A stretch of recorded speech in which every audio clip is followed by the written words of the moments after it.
Ito 10 payo sa mga gustong tumanda na malakas ang katawan. Okay, sa mga medyo nagkakaedad na dyan. Okay, 10 payo sa mga gustong tumanda na malakas ang katawan. Number 1. Babasahin ko lang to, hindi ko na-explain para mabilis tayo. Medyo mahaba ito 10 eh. Huwag agad bibitawan ang inyong trabaho. Maging abala hanggang maaari. Ito ang magpapanatili sa iyong kabataan na labis mong ikaliligaya. Buliskiti na. Ikaliligaya. Okay. Isa yan. Number 2.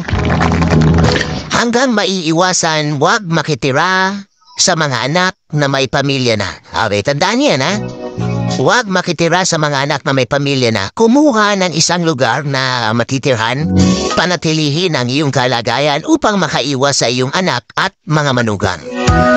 Ang makitira sa kanila ay magiging sunod-sunuran ka lamang. Hindi makakapagdesisyon sa sarili mo at mawawala ng karapatan na labis mong ikalulungkot. In other words, tatanda ka. Ay, number 3, hawakan ng mahigpit ang inyong baul kung may baul ka. Kung magbibigay ng pera sa anak, yung kaya mo lamang at laging magtira ng malaking bahagi para sa sarili mo. Ang libro ng bangko na may laman ay magandang kaibigan sa inyong katandaan. Subalit, hindi ito sapat. Hindi sapat yan. Mauubos din yan, lalo na pag hindi mo didepositoan. Okay? Dapat meron ka pang ibang proteksyon, kagaya ng life, health, insurances, at isama ko na din ang iba pang investments, just in case, na mas malaking tumubo kaysa sa perang itinago sa bangko. Ulitin ko yung mga investments na yon, mas malaking tumubo yun kaysa sa perang tinago sa bangko. Alam naman natin yan eh. Dasino na lang, nakakapiranggot lang naman ang interest sa bangko.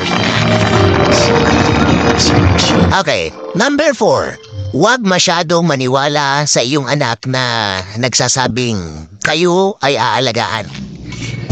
Madalas mga nababanggit niyan ay siyang mga hindi ginagawa. Aalagaan kunyari, Mami, pagtanda mo, Daddy, pagtanda nyo, aalagaan ka namin. Bulis kitty niya. Huwag kayo maniwala dyan.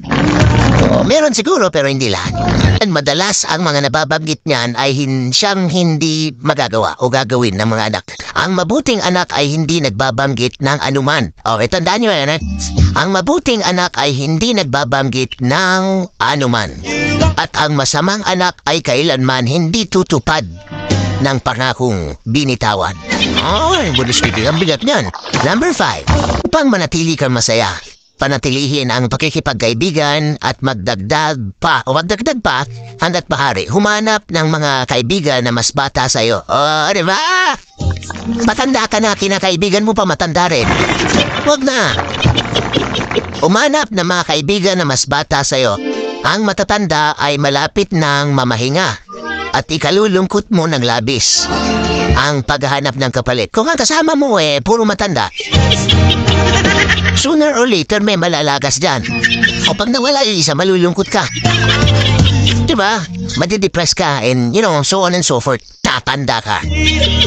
Okay? Sumali sa mga magagandang asosasyon, grupo, kooperatiba o apostolada. Number 6, maging maayos, laging maganda. Ito maging maayos, laging maganda, malinis at mabango. Ang katandaan ay hindi dahilan upang ikaw ay maging madungis at nanlilimahid. Sila ay di dapat mandiri sa'yo, kaya pangalagaan mo ang iyong sarili. Diba, pansin niyo yan? Pag matanda na, amoy lupa na. Minsan nga amoy suka pa. Huwag naman, huwag ganon. Okay lang kung amoy asin. Ano amoy ng asin? Di ko alam, Amoy bawang, sibuyas, Diyos ko. Okay, mga misis yun. Number 7, maging abala sa paggawa ng kabutihan sa kapwa. Asikasuhin mo sila para asikasuhin ka din nila. Ayon sa law of ripple effect. Huwag kalilimutan magdasal araw-araw. O hindi ito nangangahulugan na magnubina kayo o magrosaryo kayo na. Magdasal. Magpasalamat. Lord, thank you Lord. Yun ang pinakamagandang dasal.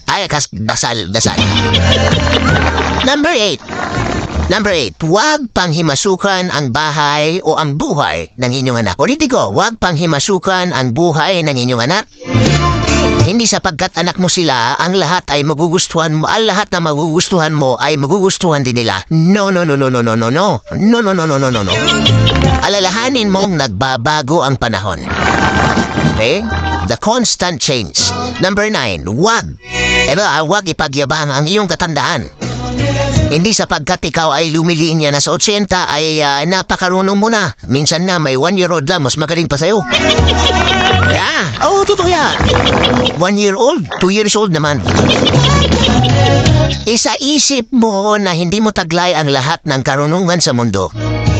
Huwag mong isipin na ang katandaan ay kalagayan upang maging inupil ka, ulyanin ka, at wala kang silbi sa buhay. Makipagpaligsahan ka sa lahat ng bagay para may dahilan ang bawat pagising mo sa umaga. Kasi kung wala ka ng dahilan, bakit ka bumabangon sa umaga? Wala ka na, be. Okay? At sa wakas, huwag maging makulit. Ito talaga. 10-10, makulit ka. Huwag maging makulit. Huwag ikwento ang nakaraang panahon ng paulit-ulit. Munis kitida. Oh, alam na to. Paulit-ulit. Mga naikwento mo naman ng mga 100 times.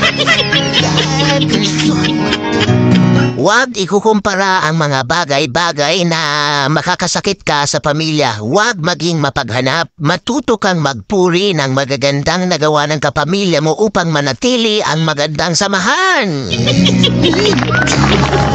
Hanggang kaya, magbasa ng dyaryo kung may dyaryo pa ngayon. Online na lang. Dyaryo, libro at makinig sa talakayan sa radyo. Yan, pakinggan nyo ko. Makinig kayo sa akin. Hindi lahat na pinakikinggan nyo ay maayos. Hindi ko sinabing maayos ako. Option nyo yan kung gusto nyo makinig sa akin, bahala kayo sa buhay nyo. Okay. Ang imaginative mind ay malayo sa Alzheimer's disease. Imaginative mind. May kasabihan na yan eh.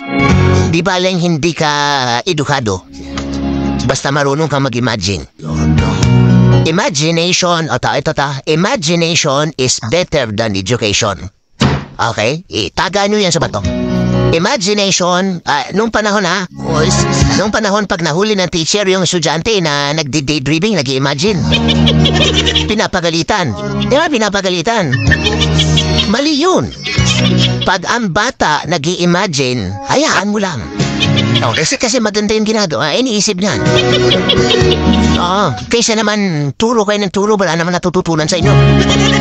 Hayaan nyo sila mag-imagine. Na yun, hindi na hinahayaan na yung mga bata mag-imagine. I mean, everything starts from imagination. Kung anong naiisip ng bata ng itao ng individual, lagi-lagi, yun ang mapapasa kanila. Yun ang magiging kanya. Okay? Ulitin ko, ang imaginative mind ay malayo sa Alzheimer's disease. Pag hindi ka na marunong mag-imagine, wala na. Enjoy life kung may means ka. Hindi po mens hindi mens. Means. Hindi po mens. Enjoy life kung may means ka. Huwag kalimutan ang ehersisyo. Amen. Mag-exercise tayo tuwing umaga. At sa gabi. Yun po, 10 pwede niyong gawin, 10 mga bagay, 10 payo sa mga gustong tumanda na malakas ang katawan. Pakinabangan niyo po yung sinep.